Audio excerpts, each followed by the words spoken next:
भइले जन्मवा तो कवन तिवही छठ करस कवन तिवही छठ करस कवन तिवही छठ करस रामो जी के भइले जन्मवा तो कोशिला तिवही छठ करस कोशिला तिवही छठ करस कोशिला तिवही छठ करस के कोर भइले जन्मवा तो कवन तिवही छठ करस कवन तिवही छठ करस कवन तिवही छठ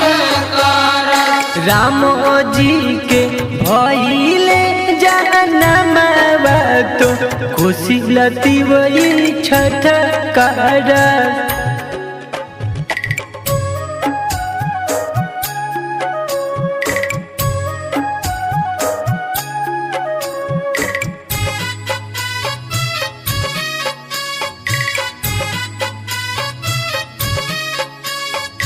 राजा दशरथ बान्हलिहले पियर पगरिया स्वराजुग घटिया पर बरेले दियरिया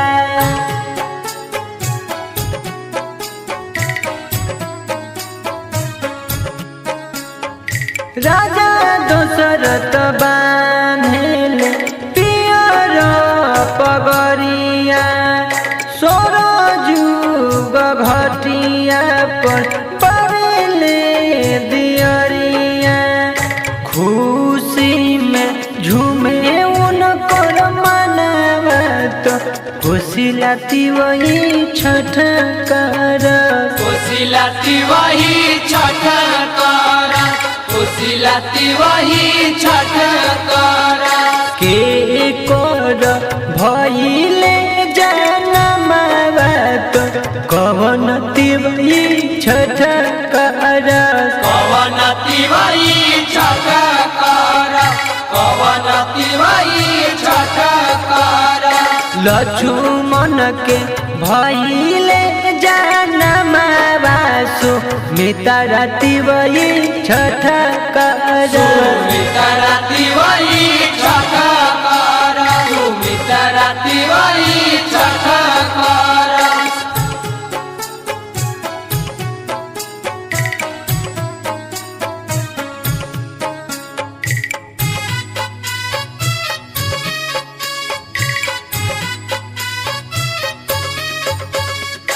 देवलोग भी खुशी में करेले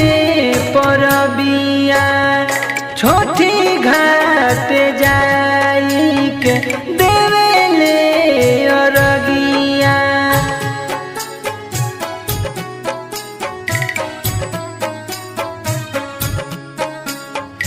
देवलोग भी खुशी में करेले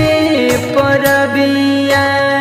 छोटी घाट जाई के देवेले